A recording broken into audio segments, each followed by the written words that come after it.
First, the headlines. Manipur State Assembly session to resume from March 9.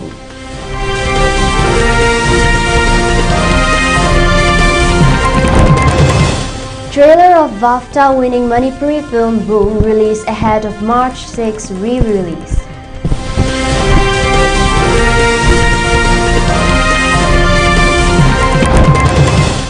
BJP finalizes candidate panels for 90 seats. Himanta says Akhil Gogoi will keep changing stand till nomination day.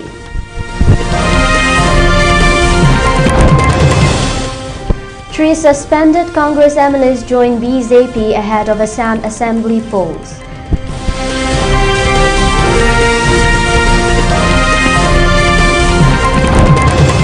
West Bengal tourists caught stealing Buddha idol from Tawang monastery.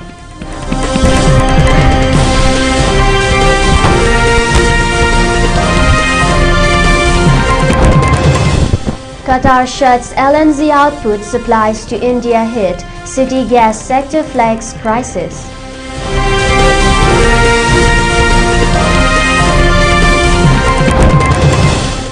Sri Lanka recovers some 80 bodies of Iranian sailors killed in US attack.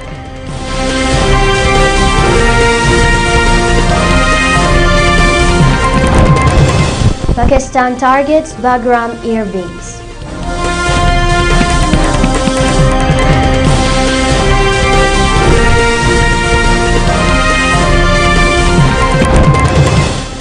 And India supports Myanmar-led peace talks, says J. Sankar.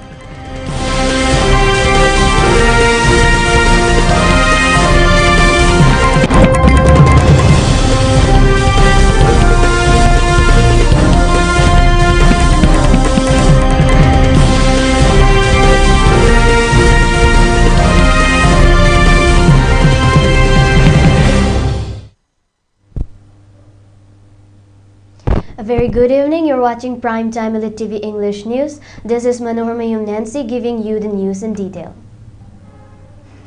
Manipur State Assembly session to resume from March 9 according to a press communique issued by the Secretary of Manipur Legislative Assembly has mentioned that the 7th session of the 12th Manipur Legislative Assembly, which was adjourned sine die on 5th February, will resume from Monday 9th March at 11 a.m. in the State Assembly Hall. It may be mentioned that though portfolios have been distributed to the 4 ministers, the expansion of the Y. Kemchan-led government is not being held.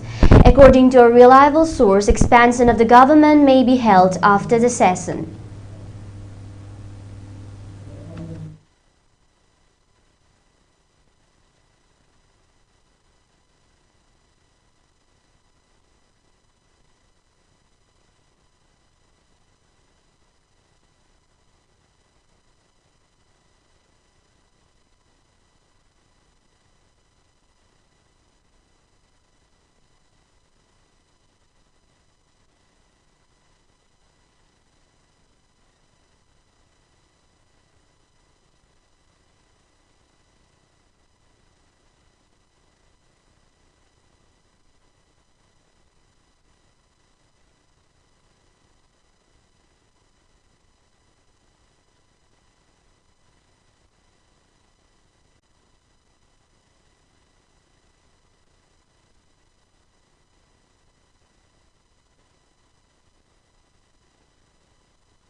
The official trailer of Boom, the BAFTA-winning Manipuri language film directed by Lakshmipriya Devi, has been released on social media, offering a poignant glimpse into a child's journey shaped by hope and family bonds.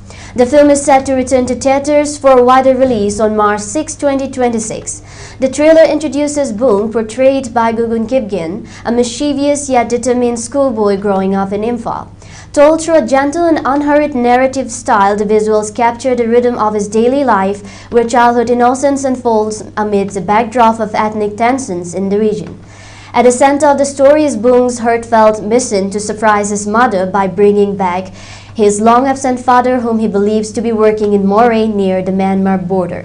Accompanied by his best friend Raju, Bung embarks on a risky cross-border journey that takes them across the rural landscape of Manipur to the bustling frontier town. The film balances youthful curiosity and determination with the complex socio-political realities of the region. Bung recently made history by becoming the first Indian production to win the award for Best Children's and Family Film at the British Academy of Film and Television Arts, BAFTA, marking a significant milestone for Indian cinema, particularly for films from the Northeast. The project is backed by Excel Entertainment, founded by Farhan Akhtar and Ritesh Sindwani, along with Chalkboard Entertainment and Suitable Pictures. Set against the evocative landscape of Manipur. The film explores themes of resilience, hope, and enduring strength of family ties. Bung first premiered in the Discovery section at the Toronto International Film Festival and was later screened at several global platforms, including the Warsaw International Film Festival, the MAMI Mumbai Film Festival, the International Film Festival of India, and the Indian Film Festival of Melbourne.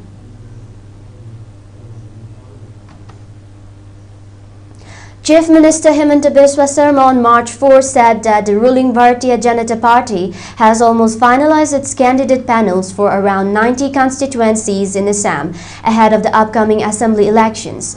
Speaking to reporters after a late-night meeting at the BJP state headquarters, Atal Bihari Vajpayee Bhawan in Guwahati, the Chief Minister said the party leadership has completed internal discussions on a majority of the seats. He indicated that the BJP is likely to release its first list of candidates between March 10 and 12. Sarma also stated that discussions with alliance partner are expected to take place soon regarding the remaining constituencies. He said the BJP will hold talks with the Assam Gana Parishad and Bodoland People's Front to finalize seat-sharing arrangements for the seats that are yet to be decided.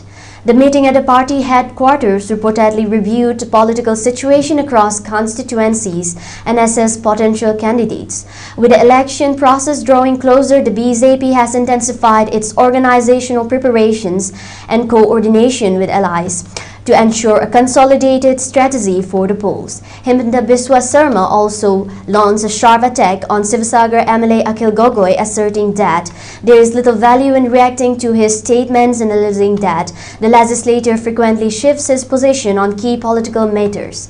Addressing reporters, Sarma said that commenting on Akhil Gogoi's remarks serves no purpose, suggesting that the Razor Dal leader's stance is subject to change.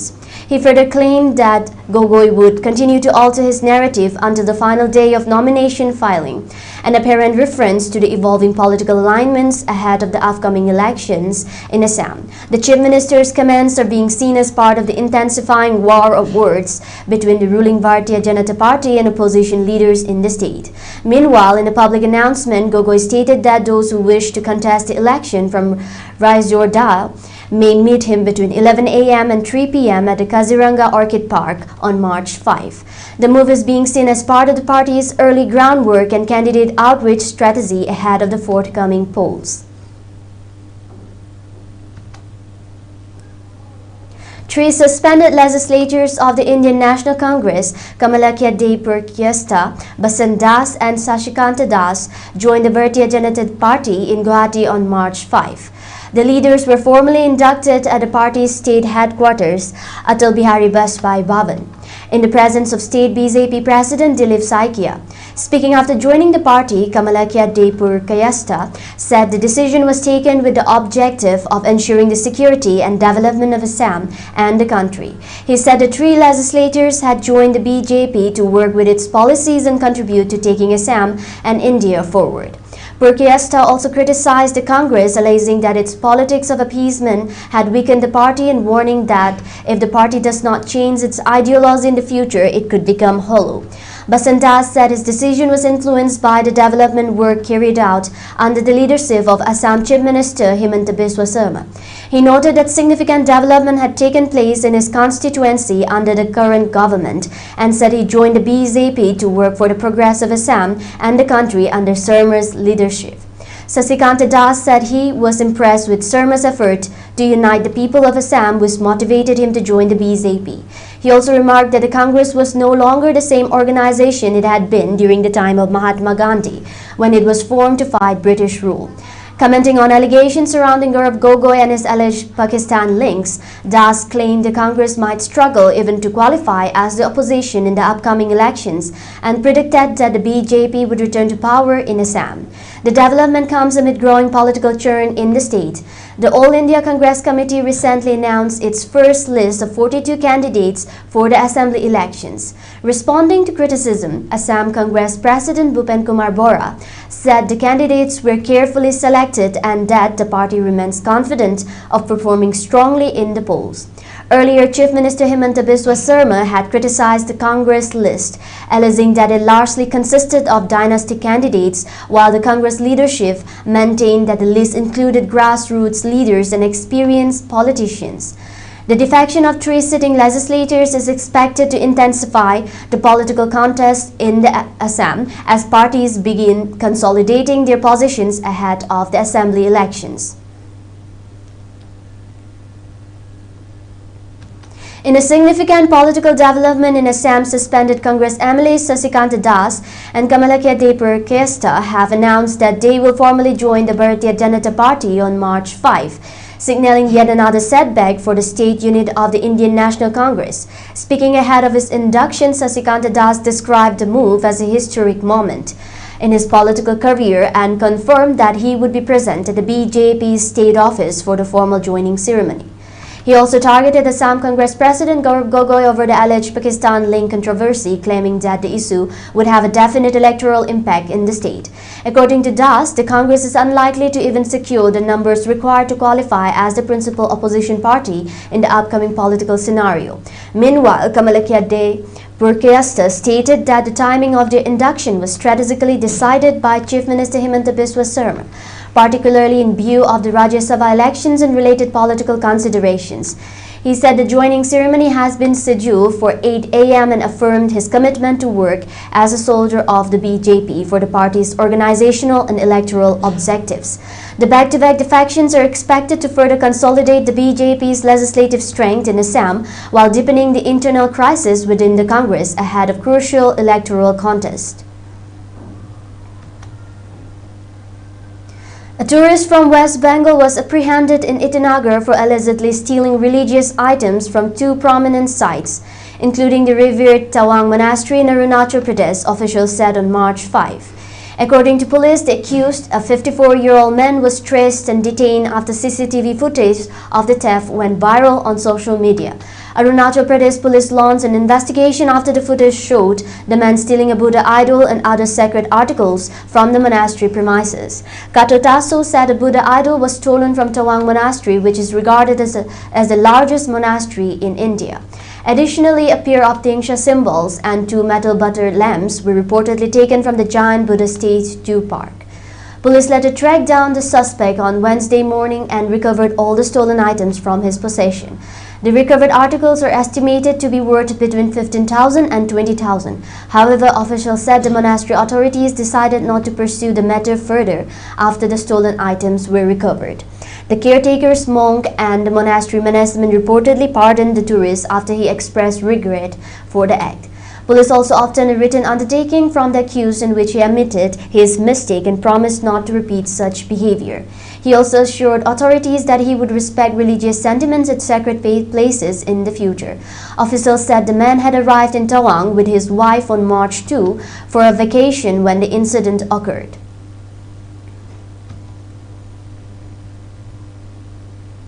Qatar has halted liquefied natural gas (LNG) production after its facilities came under attack amid the ongoing West Asia conflict, disrupting supplies to India and squeezing feedstock availability for key domestic sectors.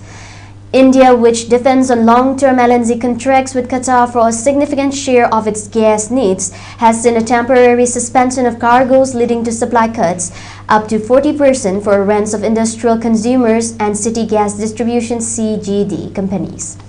While some industrial users can switch to alternative, though costlier fuels like CNG, retailing city gas sector has warned of severe stress. CGD operators said replacing contracted Qatar volumes with spot LNG price at more than double the contracted rate could erode CNG's price advantage and result in a permanent shift of customers to electric vehicles. Qatar LNG Limited, India's largest LNG importer, hasn't been able to send ships to Qatar to ferry LNG as the Strait of Hormuz, a narrow shipping route through which West Asian countries including Qatar export most of their oil and gas, is all but closed. Additionally, Qatar has shut down liquefied natural gas production at the world's largest export facility, which also supplied gas to India after it was targeted in an Iranian drone attack.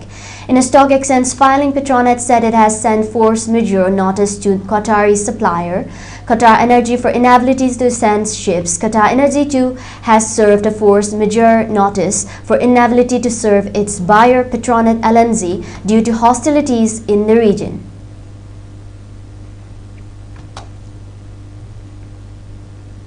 Sri Lankan authorities on Wednesday said that they have recovered some 80 bodies of Iranian sailors killed after a U.S. submarine attack that sank an Iranian naval ship off the island's southern coast.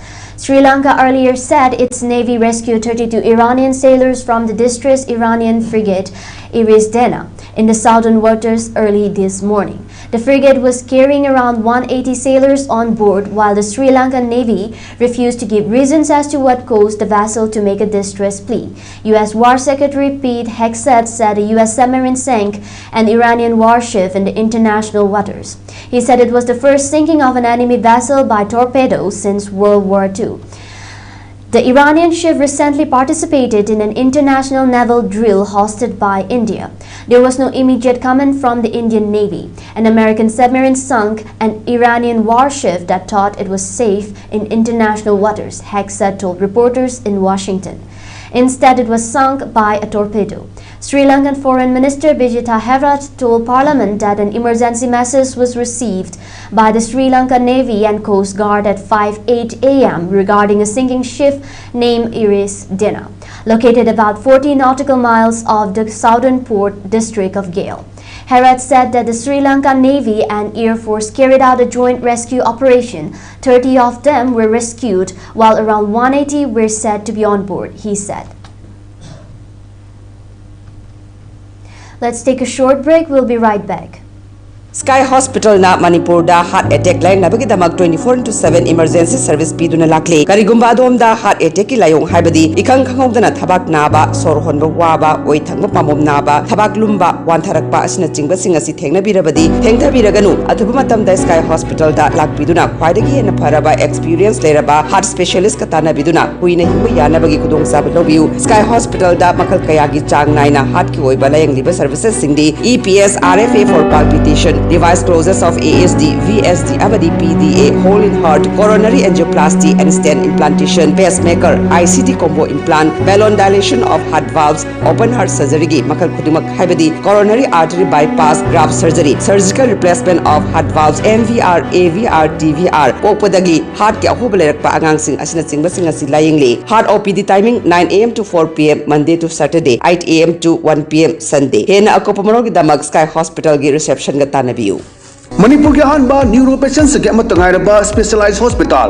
Neuro emergency trauma नेट multi speciality hospital सिंगजाई मथक टोंगथाम लिकाई दा हांदुकचरे hospital असना मरुइना BP stroke brain tumour लम्बी की खुदोंथिबा spinal disc prolapse spinal tumour अमदी माइग्रेन चिंगबा लायंगली हॉस्पिटल असदा न्यूरो की लायंग बद चंगबा अफबो मखल की खुसु खुलाई अमदी मशीन मरांग कायद ले मशीना कोक मरी लेनबा तोंगान तोंबा मखल की अनाबा सिंग निंगथिना लायंगली लमदम मसिदा neuro surgeon यामना तांगरिबा मरमना चिंगमदी अरापा मफमदगी Lakpa अनाबसि neuro surgeon उननबा होनबदा अवाबा क्या मायोंगदरी मसिदा सुनतना मतम थिंथना अनाबा लायंगना मरम ओरगा खुदोंथिबा क्या सुमायोंगदरी मसी पुनमक्तगी खरदो ओरबसु कननबा doctor Parkinson Singh MCS neuro surgery AIIMS New Delhi ना मसामकी हॉस्पिटल असिदा पुंग कुनमरी लेदुना अनाबा सिंह लायंगली हॉस्पिटल असिदा अताबा ममलदा लायंग मतनतना OPD जनरल अमदी ICU beds operation medicine x-ray अमदी लैब का मैली नबसनसु अताबा ममलदा फंगल्ली ngasi magdenshin biro amadi kudong saba singa silobi ho hena ku bamrol gi damak hospital asigi telephone number 7005534166 natraga 8974572154 da pau phabirak bu yagani Welcome back, you're watching Primetime ELITETV English News. A dental health check-up and treatment camp for children was successfully conducted today at Kakwa-Namoy-Rakpam Lekai and Naurim Lekai. The camp was organized by the Department of Pediatric and Preventive Dentistry, Dental College RIMS Imphal in collaboration with Kanglecha Yaifa Lamzing Lup KYLL. The program was conducted under ISPPD NEST Nurture, Educate, Serve and Treat, a flagship initiative of the Indian Society of Pedodontics and Preventive Dentistry ISPPD, aimed at improving children's oral health in the northeastern region. During the camp, 60 children along with their parents benefited from oral health screening, dental caries detection and assessment of gum and oral hygiene conditions. Educational demonstration on proper brushing techniques, healthy dietary habits, and the importance of regular dental visits were also provided to both children and parents. Minor restorative treatments and tooth extractions were performed for children requiring immediate care. Pamphlets, IEC materials, toothbrushes, toothpaste, oral hygiene kits, and necessary medicines were distributed. The camp was conducted under the guidance and supervision of Dr. Wairokpam Bhumika Devi, Associate Professor and Head of the Department of Pediatric and Preventive Dentistry, Dental College, RIMS Imphal. The program was an enriching experience for both the children and the dental team. Special appreciation was extended to the parents and children for their active participations. In a major crackdown on cross-border drug trafficking, the Narcotics Control Bureau (NCB), in coordination with the subsidiary Intelligence Bureau (SIB) Mizoram and the Mizoram State Excise and Narcotics Department, seized a large consignment of narcotic substances in 3 coordinated operations along the India-Myanmar border. According to the NCB, the joint operations led to the seizure of 36.34 kilograms of methamphetamine and 905 grams of heroin from different locations along the border areas of Mizoram. The total value of the seized drugs in the international market is estimated to be around Rs 31 crore. Officials said the operations were carried out based on specific intelligence inputs regarding the movement of narcotics through the porous border routes linking Myanmar and northeastern India. Acting on the information, teams from the 3 agencies conducted simultaneous raids at multiple points suspected to be used by drug traffickers. During the operation, 4 individuals were apprehended for their alleged involvement in the smuggling network. Among those arrested is a Myanmar national, indicating the cross-border nature of the trafficking operation.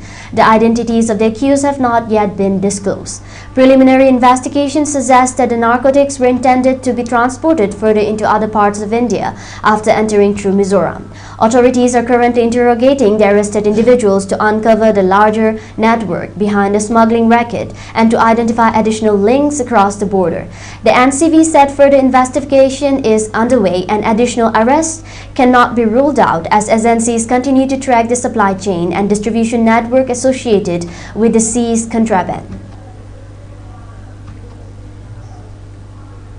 The Naga Students Federation (NSF) has expressed strong displeasure over recent remarks by BJP legislator Eno Temzin Imna along concerning the recitation of Vande Mataram in the Nagaland Legislative Assembly.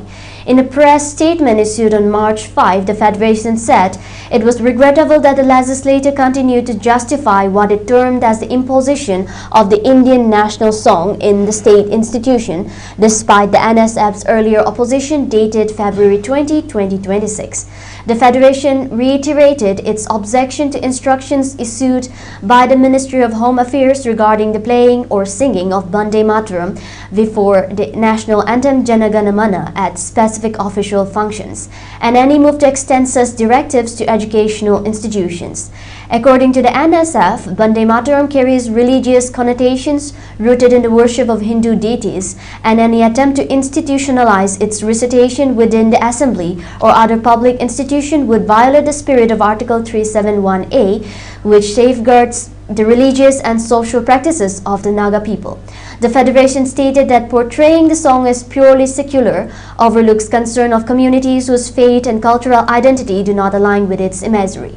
The statement further described as unfortunate the public defense of the move by the BJP legislator, alleging that such a stance undermines the rights and sensitivities of the Naga people. The Federation asserted that no individual or political representative has the mandate to dilute constitutional safeguards protecting Naga identity, faith, and customary practices. The NSF also questioned the rationale behind referring the matter to a select committee to examine its applicability, stating that any such imposition would clearly undermine the protection granted under Article 371A. Additionally, the Federation warned against introducing or playing Bande Mataram in any administrative or educational institution, including Nagaland University, across the state. It directed its federating units and subordinate bodies to remain vigilant and to resist any attempt to enforce such measures within their respective jurisdictions. The statement was jointly issued by NSF President Tay Suding Herang and Editor NSF and Convener of the Education Committee, Pitungo Sitio.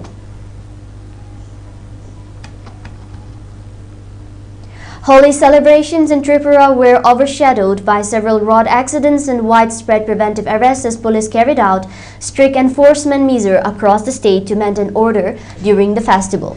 According to Tripura Police, security arrangements were intensified with additional personnel deployed at key locations and major highways to ensure public safety during the festivities.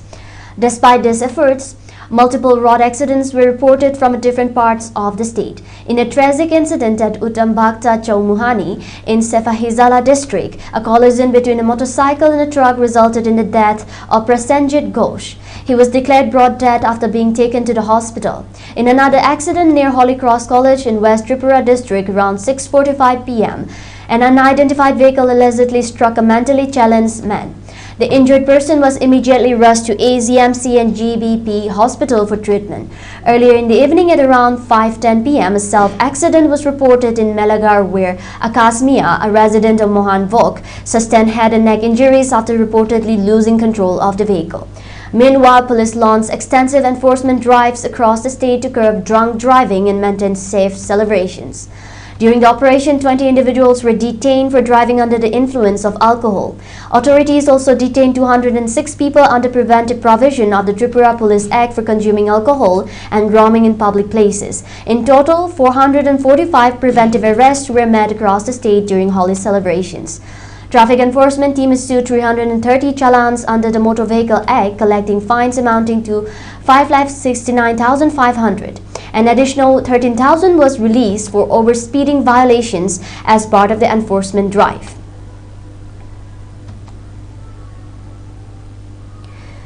Meghalaya Chief Minister Conrad K. Sangma on March 5 laid the foundation stone for the renovation of the Men Primary Health Center PHC building, staff quarters, additional GNM quarters and a yoga meeting hall at Mangsang PHC in East Garo Hills District. The PHC has been serving the local population for over 3 decades, and the renovation aims to upgrade infrastructure to meet the growing healthcare needs of the area. Improved residential facilities are expected to help retain doctors and nurses, ensuring consistent medical services for the community. Strengthening primary health care, the Chief Minister noted, would also ease pressure on higher medical institutions and make health care more accessible and affordable. On the same occasion, the Chief Minister also laid the foundation for a mini stadium at Mangsang to be developed at an estimated cost of Rs 4.73 crore. The existing ground at Mangsang has long functioned as a center for football players, sports enthusiasts, and residents from nearby villages. The new stadium will replace the old and dilapidated gallery with modern infrastructure, providing an improved venue for sports events, tournaments, and community gatherings in the district. Pakistan targeted the famed Bagram Air Base in Afghanistan as its operation was going against the Afghan Taliban over their allies' failure to stop terrorist attacks from their soil, media reports said on Wednesday. Pakistan launched Operation Ghazal-ul-Haq, Righteous Fury, on the night of February 26, following alleged Afghan Taliban attacks on 52 locations along the over 2,600-kilometer border.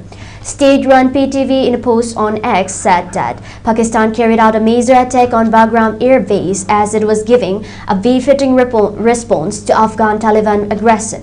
Pakistan continues to conduct vigorous ground and air operations against the unprovoked aggression of the Afghan Taliban, it said. PTV often quote unnamed security sources for reports on the Afghanistan attacks, but for the Bagram attack, it quoted the New York Times. An aircraft hangar and 2 warehouses at Bagram Air Base were destroyed in a Pakistani attack, satellite images of which have also emerged, PTV reported, quoting the NYT. It further said that Afghanistan's Ministry of Defense also confirmed the Pakistani airstrike, adding that Pakistan carried out more than 50 airstrikes on military targets in Afghanistan in the past week. Quoting defense experts, the channel further said that Pakistan's successful operation on Bagram Air Base caused heavy damage to the Afghan Taliban regime. India supports the Myanmar-led and Myanmar-owned peace process that can deliver lasting peace and development for all in the Southeast Asian country, External Affairs Minister S. Jaishankar said on Wednesday.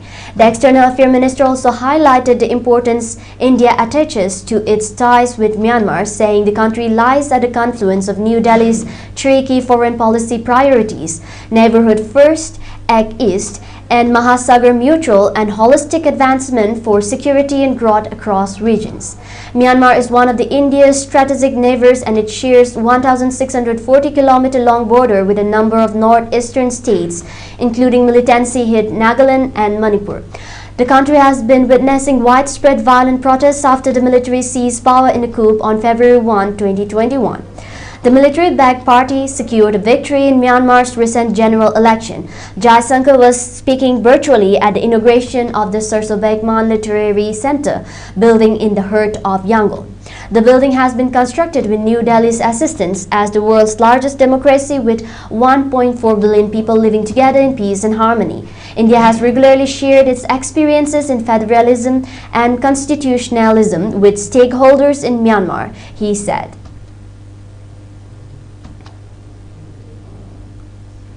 For ELITETV News channel, contact at email address info@elitetv.in or 9402890982 and subscribe to ELITETV YouTube channel or follow on Facebook page, Instagram and X for more information about the channel.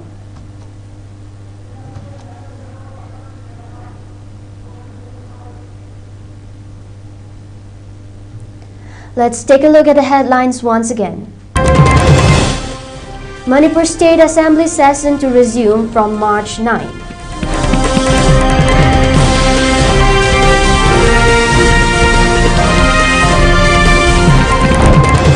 Trailer of BAFTA winning Manipuri film Boom released ahead of March 6 re-release.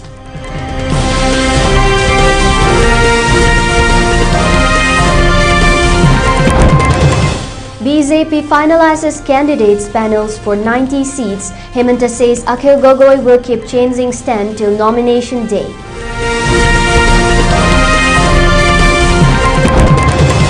Three suspended Congress MLAs join BJP ahead of Assam Assembly polls.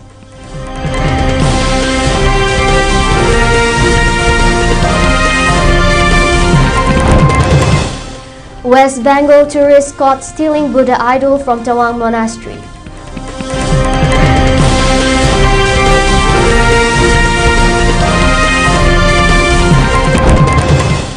Qatar shuts LNG output supplies to India hit, city gas sector flags crisis.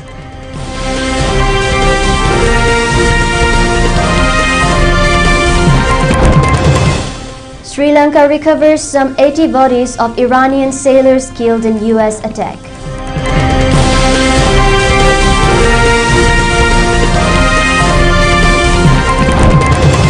Pakistan targets Bagram Air Base.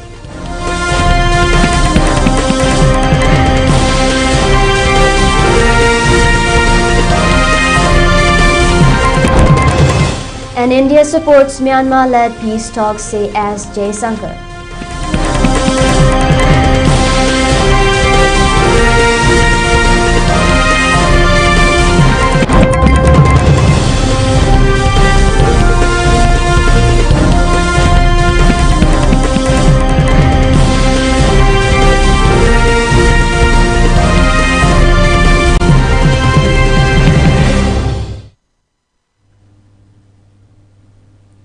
That's all for now. Keep watching ELITETV English News for more updates. Thank you for watching.